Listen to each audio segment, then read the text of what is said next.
Assalamualaikum. Today I want to read my Muetas Review 1. Successful sports columnist Mitch Albom saw his former sociology professor, who had amyotrophic lateral sclerosis (ALS) or Lou Gehrig disease, on a late-night talk show and decided to rekindle their friendship by visiting him. Mitch traveled to Massachusetts every Tuesday to his professor, Maurice Sequarts, and during these visits, Maurice taught him the lessons he had learned from losing control of his body and his impending death. They spent their time together discussing several topics that most people spend their whole lives worrying about: marriage, forgiveness, and death. Kolumnis Sukan yang Berjaya, Mitch Albom melihat bekas pensyarah sosiologinya yang mengidap amyotrophic lateral sclerosis (ALS) atau penyakit Lou Gehrig dalam sebuah rancangan buat bicara lewat malam. Mitch kemudian memutuskan untuk mengeratkan semula persahabatan mereka dengan menziarahi beliau. Mitch pergi ke Massachusetts setiap hari Selasa untuk bertemu pensyarahnya, Maurice Sequarts, dan sepanjang lautan tersebut, Mori mengajarnya pelajaran yang dipelajarinya daripada kehilangan kawalan terhadap tubuh badannya serta hakikat bahwa kematiannya semakin hampir. Mereka menghabiskan masa dengan berbincang tentang pelbagai topik yang sering dibimbangkan oleh kebanyakan orang sepanjang hidup mereka, seperti perkahwinan, kemaafan, dan kematian. Tuesday with Maurice explore how love is necessary to survive. Love or perish, Mori quoted several times throughout the book. Mitch's weekly visit gave Mori joy and hope. It made his disease more tolerable as he was able to share his love and philosophy with someone else. Another book that shares this theme is The Fault in Our Stars, in which teenager protagonists Hazel and Gus live their lives as best as they can despite having cancer and fall in love in the process. They spend all their time together, making memories and sharing their fears and insecurities about their disease. The press, Love or Perish, show how miserable life can be without someone to share your feeling with. Selasa bersama Mori, meneraka bagaimana kasih sayang amat penting untuk kelangsungan hidup. Mori mengulangi kata-kata beberapa kali sepanjang buku ini. Love of Perish, yang bermaksud kasihlah atau binasalah. Lawatan minggu, Mitch memberikan Mori kegembiraan dan harapan. Lawatan itu menjadikan penyakitnya lebih mudah ditanggung kerana dia dapat berkongsi kasih sayang dan falsafah hidupnya dengan seseorang. Satu lagi buku yang membawa tema yang sama ialah The Fault in Our Stars, di mana watak remaja Hazel dan Gus menjalani kehidupan mereka sebaik mungkin walaupun menghidap kanser, lalu jatuh cinta dalam proses tersebut.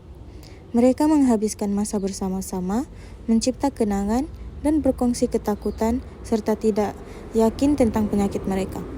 Ungkapan Love of Perish menunjukkan betapa sengsaranya kehidupan tanpa seseorang untuk berkongsi perasaan. Mitch Albom doesn't really share his opinions in the book and stick of facts about his professor's illness. He rarely mentions his own feelings about his professor deteriorating health. Mitch's narration uses very basic language as most of the book is compressed is dialogue between him and Mori. Mitch's attitude towards Mori is nothing less than sweet and endearing, frequently shifting in tense from present to past. All descriptions of past events are conveyed through a series of flashbacks interspersed throughout the present tense narrations. Mitch Albom tidak banyak berkongsi pendapat pribadinya dalam buku ini dan lebih menumpukan kepada fakta tentang penyakit pensyarahnya. Dia juga jarang menyentuh perasaannya sendiri mengenai keadaan kesehatan pensyarahnya yang semakin merosot. Penceritaan Mitch menggunakan bahasa yang sangat mudah kerana sebahagian besar buku ini terdiri daripada dialog antara beliau dan Mori. Sikap Mitch terhadap Mori jelas menunjukkan bahawa beliau seorang yang sangat baik hati dan penyayang. Dengan kerap bertukar daripada masa kini kepada masa lampau, semua peristiwa lampau disampaikan melalui beberapa imbas kembali flashback yang diselitkan dalam penceritaan masa kini. So, what keeps me reading given that I know how the book will end? Well, I believe we are all on gradual course to their doors, and at the end we would all like to say that we live a life that was well spent. So, I would definitely say that teenagers and adults alike could benefit from Mori's wisdom. There's no underlying drama beyond the main premise of the book. It's just a series of 14 interviews with Mori before he passed.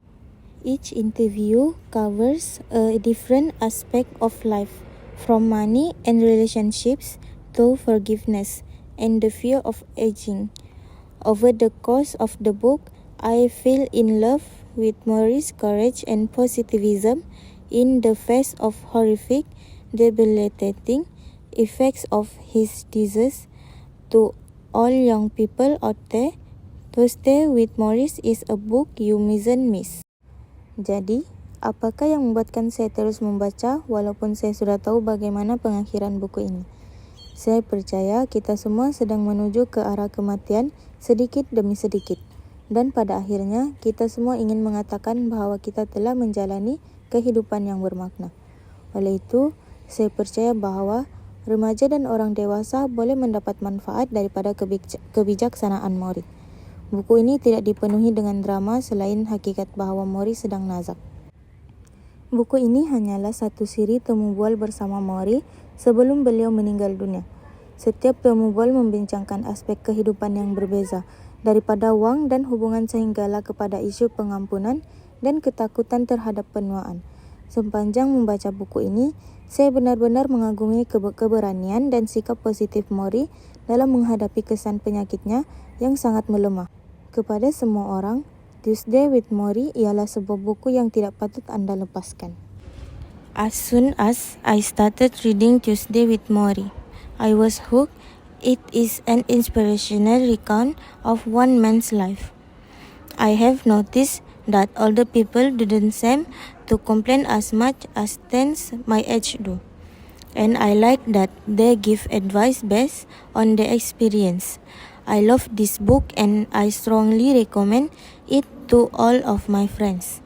Mori doesn't hold on to the past much because he is all about forgiveness and loving that people around him. He emphasizes investing in people, not material goods.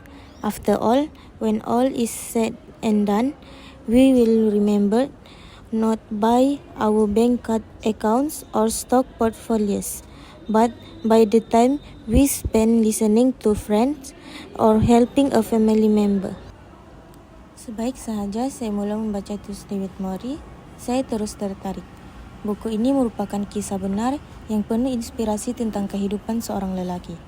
Saya perasan bahawa orang yang lebih tua tidak banyak merungut seperti remaja seusia saya. Dan saya suka cara mereka memberi nasihat berdasarkan pengalaman hidup mereka. Saya sangat menyukai buku ini dan amat mengesyorkannya kepada semua rakan saya. Mori tidak terlalu terikat pada masa lalu kerana beliau mementingkan kemaafan dan menyayangi orang di sekelilingnya. Beliau menekankan kepentingan menghargai hubungan sesama manusia, bukannya harta benda. Lagipun, apabila semuanya berakhir, kita tidak akan dikenang kerana akaun bank atau pelaburan saham kita, tetapi kerana masa yang kita luangkan untuk mendengar masalah seseorang sahabat atau membantu ahli keluarga. The book is based on a true story and the author Mitch Albom start the story in the spring of 1979 when he is a college student at Brandeis University. He has a favorite professor named Mori Sequoias, who teaches a sociology course. Mori becomes Mitch's mentor, that one person in life whom you have endless admiration for and turn to folk knowledge and advice. At Mitch's graduation, he introduced Mori to his parents.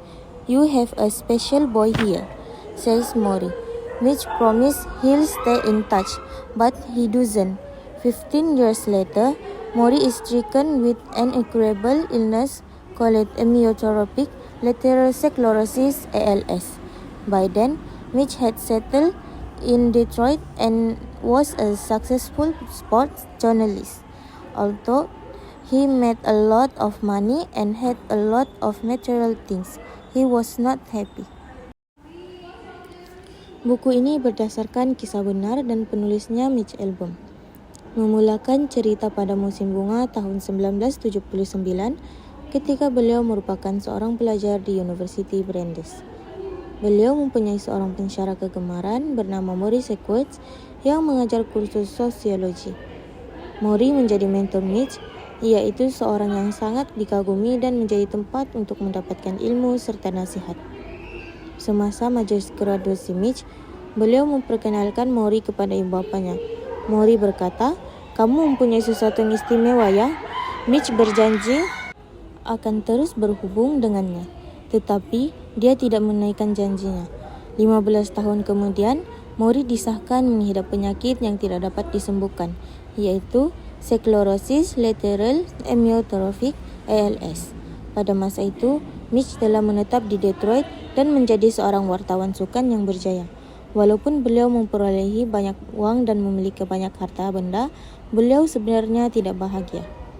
In 1995, Mitch saw his old professor being interviewed by Ted Koppel on ABC Nightline about what it was like to be dying from ALS. He was surprised and saddened to learn that Mori was dying and quickly got in touch with his old professor. What started as a reunion of old friends turned into an unexpected book project. Mitch and Mori subsequently spent the next 14 Tuesdays together discussing many of life's fundamental issues: family, marriage, aging, death, and forgiveness. Pada tahun 1995, Mitch melihat bekas pensyarahnya ditemu bual oleh Ted Koppel dalam rancangan Nightline terbitan ABC mengenai pengalaman menghadapi saat-saat menjelang kematian. Kerana menghidap penyakit ALS, Mitch terkejut dan sedih apabila mengetahui bahawa Mori sedang menghampiri saat-saat akhir hidupnya. Dia segera menghubungi semula bekas pensyarahnya itu. Apa yang mulanya hanyalah pertemuan semula antara dua sahabat lama akhirnya menjadi sebuah projek penulisan buku yang tidak disangka-sangka. Mitch dan Mori kemudian meluangkan 14 hari Selasa berikutnya bersama-sama, berbincang tentang pelbagai persoalan asas kehidupan seperti keluarga, perkahwinan, penuaan, kematian, dan kemaafan.